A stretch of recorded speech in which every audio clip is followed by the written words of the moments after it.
Namaskar and a very warm welcome to all of you at MSTV. And on the another episode of Rubric program, we are having a very inspiring personality with us who is the awardee of Sarojini Naidu for Working Women. She is none other than Dr. Priyanka Niyogi. We welcome you, ma'am. Thank you so much. कैसे हैं आप? मैं बहुत ठीक हूँ, आप कैसे हैं? बहुत बढ़िया। आप थोड़ी अपनी जीवनी में थोड़ा प्रकाश डालें कि आप कैसे-कैसे आपकी जर्नी रही है, कैसे आपने शुरुआत की है इन सब चीज़ों की? Thank you so much for your question. First of all, my hearty thanks to Marva Studio and family who is give me opportunity for today's session and honor me Sarojini Naidu Award. Thank you, hearty thanks. जैसे आपने बोला कैसे शुरू किया, actually छोटी सी मैं बहुत ही passionate थी। तो एक होता है ना कि मम्मी पापा अगर कुछ अच्छा देते हैं तो उनका असर अच्छा होते हैं। तो मेरी मम्मी पापा चाहती थी कि मैं अच्छा बनूं और मेरा जो ड्रीम था तो वो बहुत ही अलग सी थी। 1994 में ही मैंने डिसाइड किया था कि मुझे मिस यूनिवर्स में जाना है। तो मुझे नौकरी करना है और भी बड़ी हुई। मुझे छोटी सी डांस का बहुत शौक था, तो डांस करना है मुझे। तो ऐसे ऐसे आगे बढ़ती चली मैं। और देखो एक क्या है मैं मानती हूँ हमारी ज़िंदगी ना हमारे हाथ में है, अच्छी बुराई दोनों हाथ में है। तो जिस रास्ते पे मैं ले जाऊंगी मेरी ज़िंदगी वही रास्ते पे जाएंगे। मेरी ज़िंदगी सिक्योरिटी, अचीवमेंट, रिकॉग्निशन, पीपल का लाभ, ये सब मेरी कर्मों की वजह से है। तो मैं खुद को खुद तैयार करती रही और मुझे करने में ना अच्छा लगता है, यही मेरा शौक है डांस, पढ़ाई करना। मैं मानती हूँ कि खुद का डेवलपमेंट खुद को करना चाहिए। हुँ। एडुकेशन, एक्स्ट्रा क्वालिफिकेशन, जितना तुमको अच्छा अच्छा पॉइंट मिले उस अच्छा अच्छा पॉइंट से खुद को जोड़ दो और दूसरों को भी इंस्पायर करो। बिल्कुल। आपने बहुत कुछ अचीव किया है, आप डांस भी करती हैं, आप पोएट्री भी करती है, आप कम्युनिटीज़ में वर्क भी करती है, यो मल्टीटास्कर हैं आप। तो हर चीज़ करने का एक आप में जो साहस है वो कैसे आया? Actually mind setup is necessary. तो मेरी माइंड सेटअप ही थी कि मैं मल्टी टैलेंटेड बनूँगी। हुँ। तो जो भी मेरे सामने आते हैं अच्छा कुछ, मैं वो करने की कोशिश करती हूँ। आपको क्या लगता है कि वुमेन एम्पावरमेंट कितना ज़रूरी है as a society and as a individual? First of all एक वुमेन भी मैन है, राइट? बिल्कुल। तो हम क्यों ना इंसान की तरह जिए। 2026 टेक्नोलॉजिकल एज, अ, तभी आप देखोगी ना कि वुमेन पढ़ रही है, डांस कर रही है, मीडिया को लेके चल रही है, लेकिन कहीं ना वुमेन की ज़िंदगी वैसे वैसी ही है, हुँ, लिटिल बिट। हुँ, तो वुमेन पावर के लिए सबसे ज़रूरी है हाईएस्ट एजुकेशन, उसके साथ इनकम, हुँ। Self respect, self confident. और मैं किस लेवल पे खुद को देखना चाहती हूँ वो देखना है। और एक बात है कि इस सोसाइटी मेन वुमेन दोनों को लेके जुड़ी है। Men and women both are each other. हुँ। तो ऐसा नहीं है कि हम किसी को डोमिनेट कर रहे हैं, हमें अंडरस्टैंडिंग से चलना है, लेकिन मुझे खुद को प्रायोरिटी देना है। हुँ। और वुमेन एम्पावरमेंट मीन्स कि जस्टिस क्या होती है, लीगल क्या है, इन मेरा होप क्या है, मेरा गोल क्या है, हुँ। ये सब कुछ मैटर करते हैं वुमेन एम्पावरमेंट में। हुँ। हाँ, मैं एक इंसान हूँ, मेरी इच्छा थी कि मैं एक दिन मिस यूनिवर्स में जाऊंगी, मेरी इच्छा थी मैं हाई एजुकेटेड करूंगी, मेरी छोटी सी इच्छा थी कि मैं जॉब करूंगी। This is called women empowerment, कि मैं जो चाहती हूँ मैं करना चाहती हूँ, लेकिन जो करूंगी वो अच्छा करूंगी। हाँ। आपको अवार्ड मिला था Sarojini Naidu for working women. आप इतने टैलेंटेड हैं, आप में इतना टैलेंट भरा पड़ा है, आप अपनी पर्सनल लाइफ और आपके प्रोफेशनल लाइफ आप कैसे बैलेंस करते हो? एक्चुअली प्रोफेशनल लाइफ तो मैं एक कॉलेज लाइब्रेरियन हूँ। हुँ। तो हो जाते हैं मैम, माइंड से सेटअप इज़ नेसेसरी। तो सुबह उठ के मैं पोएट्री लिखती हूँ, उसके बाद डांस का जो रिवाइज़ है वो करती हूँ। तो मैं ना शेड्यूल कर लेती हूँ कि पूरे दिन मुझे ऐसे-ऐसे ही करना है। जो अच्छा। लिस्ट है, हाँ। तो लिस्ट कर लेती हूँ कि ये करना है। मैं वो काम करती हूँ जो काम करने से मुझे रिकॉग्नाइज़ होंगे और अचीवमेंट मिलेगी, और मेरी वजह से मेरी मम्मी-पापा, मेरी सोसाइटी, मेरे देश की नाम बढ़ेगी। मैं वो ही करने के लिए सोचती हूँ, करती हूँ, आगे भी करूँगी। वैसे ही चलती हूँ मैम। बिल्कुल। और आपको कहाँ से इंस्पिरेशन मिली कि आप सोशल वर्कर में काम करें, सोशल चेंज के लिए काम करें? एक्चुअली मेरी मम्मी जो है ना, जब मैं छोटी-सी थी, तभी मैंने देखा कि मेरी मम्मी हमारी जो पुरानी क्लॉथ थी, वो दूसरों को दे देती थी। ऐसे भी इतना भी पुराना नहीं हुँ, था, हुँ, दे देती थी। तो वो हम सोशल वर्क के लिए नहीं करते थे, बल्कि हम दूसरों को सहायता के लिए करते हुँ। थे। हम कभी किसी को बताते नहीं थे कि हम सोशल वर्क करते हैं। तो यही चीज़ आता है कि as a good human being, क्यों ना हम एक खुद को अच्छा ह्यूमन बीइंग करें, हुँ, दूसरों को सहायता करें। मेरी वजह से अगर किसी का प्रॉब्लम सॉल्यूशन हो जाते हैं, तो इससे बड़ी कोई बात नहीं है। बिल्कुल। मैं ब्लड डोनेशन के साथ भी जुड़ी हूँ, मैं अरे ब्लड वाह! डोनेट भी करती हूँ। अरे वाह! आपके करियर में एज़ अ वुमन आपको कोई फ़ेज़ आया है कि अब मेरे से नहीं होगा या मैं ये तो नहीं कर सकती, ऐसा कुछ कभी फ़ेज़? एक्चुअली मैम मैं ना देख के ही सोच लेती हूँ कि अ, कौन-सी सब्जेक्ट मेरे लिए है, कौन-सी सब्जेक्ट मेरे लिए नहीं है। तो मैं उस सब्जेक्ट पे ही जाती हूँ जो मैं कर पाऊँगी। हुँ, मैं उस सब्जेक्ट पे नहीं जाती हूँ जो मेरे से पॉसिबल ही नहीं है। बिल्कुल। आपको ये पोएट्री का कैसे आया कि मुझे पोएट्री करनी चाहिए और किस-किस बारे में आप लिखना पसंद करती है? जब मैं छोटी थी तो होता है ना, मेरी हमारे घर में मम्मी-पापा रवींद्रनाथ टैगोर के नाम हमारे कान में देते हैं, वो एक हाँ, वर्ल्ड पोएट हैं। तो एक दिन कान में आया था, छोटी थी, कि Rabindranath Tagore is world poet. तब से ही एक थी डीप सेंस, रवींद्रनाथ टैगोर कैसे वो विश्व कवि बनी। हुँ, अ, तो दिल में थी रवींद्रनाथ टैगोर। कभी सोचा नहीं था कि मैं भी एक दिन अ, पोएट हुँ, बनूँगी। तो राइटिंग का हैबिट छोटे से ही है। I love writing.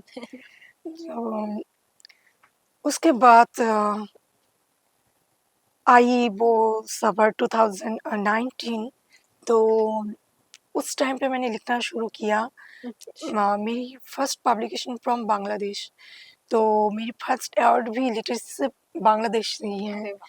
तो जब मैंने लिखना शुरू किया, तो जो होता है ना कि लिटरेसी का भी तो एक फॉर्मेट होती है, तो मैंने वैसे नहीं लिखना शुरू किया था। मैंने अपनी हिसाब से लिखना शुरू किया था, और मेरी जो लिखा है, तो वो इंसान को बहुत अच्छा लगते हैं। अच्छा। हाँ मैम। और आप किस विषय में लिखती हैं ज़्यादा? मैं सब विषय में लिखती हूँ। मैं जिस पे ध्यान ज़्यादा देती हूँ वो है हमारी सोसाइटी, रियलिटी, पीस, वुमेन, और जो चलता है मैम सब कुछ लिखती कोई हूँ। आपको कोई कविता याद है अपनी? नहीं है, लेकिन मैं देख के बता सकती हूँ। कोई बात नहीं। क्या आपको जो रिकॉग्नाइजेशन है, आपको क्या लगा कि इस टाइम जब आपको मिलने लग गई थी आपकी रिकॉग्नाइजेशन, तो आपको क्या लगा कि मुझे ये अब और करना चाहिए, कि आपका मन हो गया कि मुझे और भी चीज़ें करनी चाहिए, कि एक ही पाथ में जाना चाहिए? देखिए, जैसे मैंने बोला कि मेरी टारगेट ही थी मैं मल्टी टैलेंटेड बनूँगी। तो तो मैं वैसे में खुद को तैयार किया। अच्छा। और आप किस विषय में जानना चाहती हैं? ये लिटरेसी या सब उसमें। सब? तो देखो, एक चीज़ क्या है, जब तुम्हारी कोई काम दूसरों को अच्छा लगता है ना, उससे आपका मोटिवेशन बहुत ज़्यादा मिल जाती है। अच्छा। जब आपका काम चलने लगते हैं, सही। जब म पीपल आपको इंस्पायर करते हैं, आपका काम और होना चाहिए, हम वेट कर रहे हैं आपके काम के हुँ, लिए, तो तब और हमारी ज़िंदगी में इंस्पिरेशन आ जाती है कि हम करे, और उसके साथ जब हमें सम्मान मिलते हैं सही सोसाइटी में, हुँ, हमारी वजह से हमारी देश को सम्मान मिलती है, तो वो बात कुछ बिल्कुल, अलग सी है। जब देखते हैं मेरी वजह से आउट ऑफ कंट्री एक ई फ्लैग बन गई सही है, बात है, तो वो मैम सच में और भी बुलाते हैं कि ऐसा कुछ करूँगी और कि देश के नाम आगे ले जाऊँगी। बिल्कुल। और आप ले जा रही हैं देश का नाम आगे। अ, थैंक यू। कि आपको काम करते समय ऐसा कुछ लगा है कि ये बाउंड्रीज़ आ रही है, ये तो मैं क्रॉस नहीं कर सकती, कि मुझे ये चैलेंजेस आ रहे हैं आपको ड्यूरिंग योर करियर, और कभी भी आपको लगा कि ये चैलेंजेस है और इससे मैं कैसे लड़ूँ, ऐसा कभी हुआ है? एक्चुअली मैम चैलेंजेस तो आते हैं, मैं स्मॉल विलेज से हूँ, हुँ, तो और छोटे से जब मैं छोटी थी तो हमारे उधर ये थी कि लड़की को शादी करना चाहिए, पर मैं शादी is necessary, but my life is very necessary for me. First बिल्कुल, प्रायोरिटी माय लाइफ बिल्कुल, फॉर माय सेल्फ। तो उस टाइम पे ना मैम जब मैं पढ़ने लगी थी, तब बहुत सारे लोग बोलते हैं, "अरे इसको शादी क्यों नहीं दे रही हो?" मैं अच्छा काम कर रही हूँ, वो उनको दिखाई नहीं दे रही है, लेकिन क्या होते हैं ना कि हमको वो आते हैं, बिल्कुल। तो मैंने कभी भी उनको टच नहीं होने दिया, अरे! और मेरी जीत पे खड़ी थी, और जो आया आया था, लेकिन मेरी फ़ोकस ये थी कि मेरी एम क्या है, मेरी गोल क्या है, उसको टारगेट करना। और ऐसे कौन-कौन से चैलेंजेस थे कि कैसे-कैसे आपको लगा कि मेरे ये मतलब मेरी लाइफ में ये चैलेंज आ रहा है? देखिए मेरी ज़िंदगी में चैलेंजेस बहुत ही कम आई हैं, क्योंकि मैं स्मार्टली हैंडल किया था। तो बहुत बढ़िया, क्या हुआ कि अगर तुम सबकी बात दिल पे लोगी ना, तो कुछ काम नहीं कर पाओगी।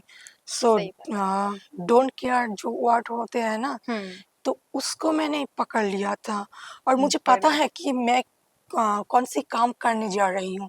तो डोंट केयर वर्ड मेरे लिए सबसे अच्छा बिल्कुल। टूल थी।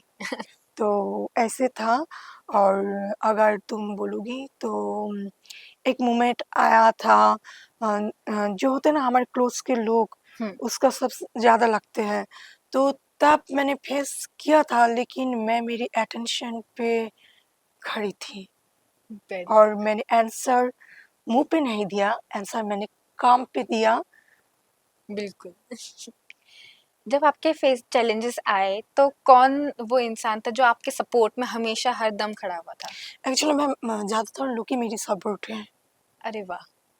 कोई आपसे नहीं चिढ़ा है, सब आपके साथ में हाँ, 2-1 छोड़ के है। सपोर्ट मिलते हैं मुझे। 1-2 जगह हर जगह होते हैं वो 1-2 मैं भी लोग। तो हूँ, मैं भी तो सबको सपोर्ट करती हूँ। बिल्कुल। अ, हू वाज़ यू बिफोर द रिकॉग्नाइज़ेशन? जब आपको रिकॉग्नाइज़ेशन ज़्यादा नहीं मिलता था, जब आपको अचीवमेंट्स नहीं मिली थी, तब आप कौन थे? एक्चुअली मैम जब मैं छोटी थी, तो तभी मेरी लोकेलिटी में मेरी एक पॉपुलैरिटी थी। तो मैं जब स्कूल थी तभी मेरी एक पॉपुलैरिटी थी कि मैं दिखने में सुंदर हूँ, मैं डांस करती हूँ, यही। जब मैं 11 में था तब मैं स्कूल कैप्टन थी। अरे वाह! तो वो था एनएसएस किया, डांस किया, जो अच्छा पढ़ाई करती हुँ, थी। तो वो अलग से स्टेज था। जब मैं कॉलेज गई तब अच्छा पढ़ाई किया, न डिपार्टमेंट को रिप्रेज़ेंट किया, कॉलेज को रिप्रेज़ेंट किया, तब अलग सी थी। मतलब छोटे से बढ़ती हुँ। गई, और मेरी डांस छोटे से ही है। कौन-सा डांस करती हैं? मैं कथक डांस, अरे रोबिनो वाह! डांस, लोको डांस। कथक डांस में मैंने जी, 6th ईयर में चली थी, लेकिन 7 ईयर में उठकर मैंने एग्ज़ाम नहीं दिया, और अच्छा। रोबिनो डांस में भी ग्रेजुएशन कंप्लीट है, अरे फ़ोक डांस में भी ग्रेजुएशन कंप्लीट है। और कथक आपका कौन से घराना का? मेरी लखनऊ घराना का। अरे वाह! बहुत खूब। अ, डांस का शौक बचपन से था, फिर जब आपने ऐसे इतने सारे चीज़ें की डांस में भी, हुँ, अलग-अलग कथक एंड आपने जो भी बताया, तो फिर आपको कैसे लगा जब आपके अंदर वो प्लस पॉइंट आया और?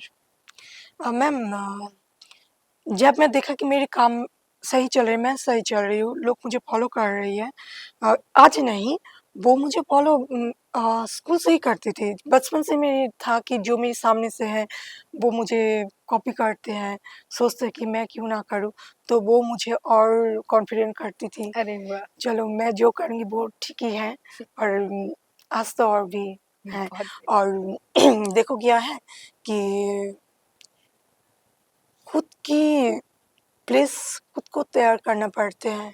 सही बात। Being without hard work or working not possible. Of course. Live Telecaster भी हूँ, अरे वाह! डिसाइटेशन भी करती हूँ, अरे वाह!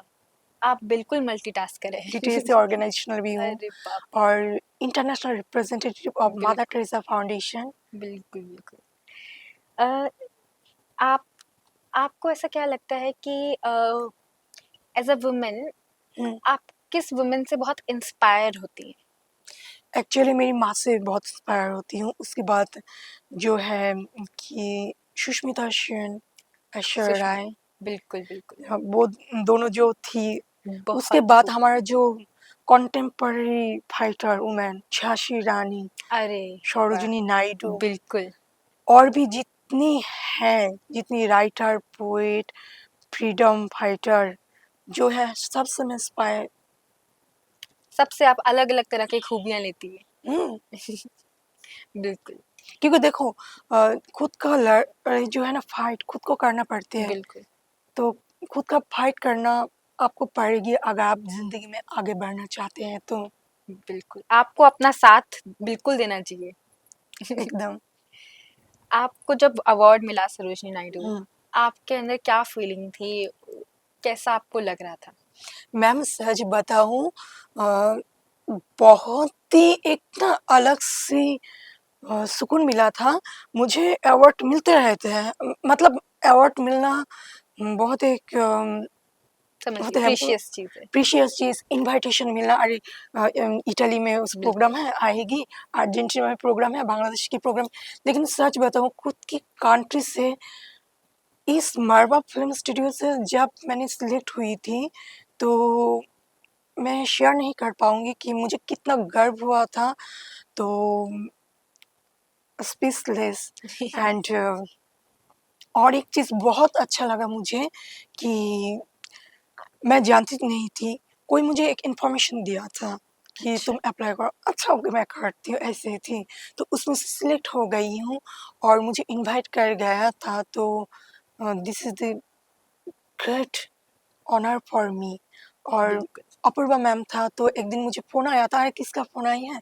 ठीक है मैम, मैं बोल रही हूँ तो आपका ना हमारी तरफ से एक इनविटेशन है, इंटरव्यू का इनविटेशन है, तो आप आना। तो उस टाइम तो मैं आ नहीं पाई, इतना शॉर्ट शेड्यूल था। आई थिंक वो वुमेन्स डे पे था। अच्छा, अगर मैं भूल ना हो। हुँ, तो मैंने बोला कि ठीक है तो आप ऑनलाइन ले लीजिए। तो मैं अभी जा नहीं पाऊँगी। तो मैम ने बोला, मैम कोई बात नहीं, आप जब ठीक करेंगी कि आप इधर आ रही हो दिल्ली, तब हमें एक बार ज़रूर बोलना। तो बिल्कुल, मैम आपको पता नहीं this line by phone but this line always stay with my heart कि मेरी बिल्कुल, कंट्री से ऐसी एक इंस्टीट्यूशन में मुझे बुलाया गया है। बिल्कुल। और ये क्या वैल्यू रखती है ये अवार्ड आपके उसमें, आपके पोर्टफोलियो में, आपके जीवन में क्या कितनी वैल्यू रखती है? मैम बहुत वैल्यू रखते हैं। First of all Sarojini Naidu ऐसे एक इंसान हैं जिसके बारे में हम कम बोलें तो वही कम है। ज़्यादा बोलेंगे तो वो कम हो जाएगी। बिल्कुल, और ऐसे एक इंस्पायर पर्सनैलिटी जो उस टाइम पे खड़ी थी। आज तो लड़कियों के लिए ज़िंदगी बहुत ईज़ी हो गई है। तो हम जब कोई वीक हो जाते हैं ना, तो मैंने बोला ना कि इन सब लोग हमको बोलते हैं कि हमने कैसे किया? हुँ, हमारे टाइम पे तो और भी कुछ नहीं थे। बिल्कुल, तो वो मुझे हुँ। आगे बढ़ाएगी ऐसे आपका एक इंसान जीवन बनने में। भी टफ है लड़कियों के लिए, लेकिन पहले भी बहुत टफ हुआ करता था। पहले इतने इतना मतलब जिसे बोलेंगे सेक्शंस गवर्नमेंट के द्वारा नहीं मिले थे हमें। तो पहले का जीवन जो पहले लड़कियां निकल कर आई हैं वो हमारे लिए मेरे ख्याल से इंस्पिरेशन बनी एकदम मैडम। है। आपके कोई ऐसी जीवनी ऐसी कोई सीख जो आपको मिली हो जो आप ऑडियंस तक पहुंचाना चाहे? देखिए, ज़िंदगी में चलते वक़्त मुझे ऐसा सीखने को मिला, जो है कि खुद का वैल्यू रखना बहुत ज़रूरी है। आप खुद को तैयार कीजिए, दूसरों को हेल्प कीजिए। आप ऐसा एक इंसान बनिए जो सबको नज़र में आए और आप जैसा बनना चाहें। और देखिए, सीखना तो मैं ये सीखा कि हम ना हर स्टेप पे सीखते हैं। बिल्कुल, हम जो भी हम हैं, लेकिन सब सीखना पड़ते हैं। बिल्कुल। तो क्या करना चाहिए, क्या नहीं करना चाहिए, ये सीखना पड़ते हैं। तो मैंने एक चीज़ सीखी थी जब मैं स्टिच स्कूल में थी। तो हमको क्या लगता है, कोई हमें गलत बोले और अच्छा बोले, हम ये सोचने लगते हैं, है ना? हुँ, खुद पे ध्यान नहीं देते हैं। बिल्कुल। तो मैंने एक दीदी से सीखा था कि मुझे कोई क्या नहीं, उससे पहले भी मैं छोटे से ही स्ट्रेट फॉरवर्ड पर्सन हूँ। हुँ, ये लोकेलिटी जानती थी कि मैं बहुत स्ट्रेट चलती हूँ। हुँ, लेकिन उस टाइम सीखा था मैंने कि तुम्हें कोई अच्छा बोले, बुरा बोले, उसको लेके तुम डोंट केयर रहो, लेकिन तुम खुद पे भरोसा रखो कि तुम क्या करने जा रही हो। बस यही है। बिल्कुल। सबसे पहले आप अपने आप को चुनो, दूसरों की बातें मत सुनो। बिल्कुल, हाँ मैम, कोई अगर बुरा बुला रही, हम सोचने लगते हैं हम तो बुरा हैं, हम बिल्कुल, क्लैरिफाई करते हैं, एक्सप्लेन करते हैं, इसमें नहीं जाना चाहिए। बिल्कुल। एक्चुअली मैं कॉलेज लाइब्रेरियन हूँ, तो मेरी एक प्रोजेक्ट है होम लाइब्रेरी। 2026 में आके भी हमको यही पता है कि लाइब्रेरी मीन्स कोई एजुकेशनल इंस्टीट्यूशन लाइब्रेरी और जो बुक शॉप लाइब्रेरी है वो। लेकिन ऐसा कोई भी नहीं है, हर घर में लाइब्रेरी होना चाहिए। लाइब्रेरी होने के लिए बहुत सारी बुक की ज़रूरत नहीं है। आपके पास 4 बुक हो, 4 न्यूज़पेपर हो, उसमें भी आप एक छोटा-सा घर में लाइब्रेरी बन के उसके ऊपर लिख सकते हैं लाइब्रेरी। तो वही आपका लाइब्रेरी बन जाएगी, जो घर को एक अलहदा टेम्पल की फ़ील कराते हैं। तो my hearty request to all of you, please create your home library. Thank you. Thank you, नमस्कार, ma'am. Thank you नमस्कार। for your time. You're watching MSTV. Thank you.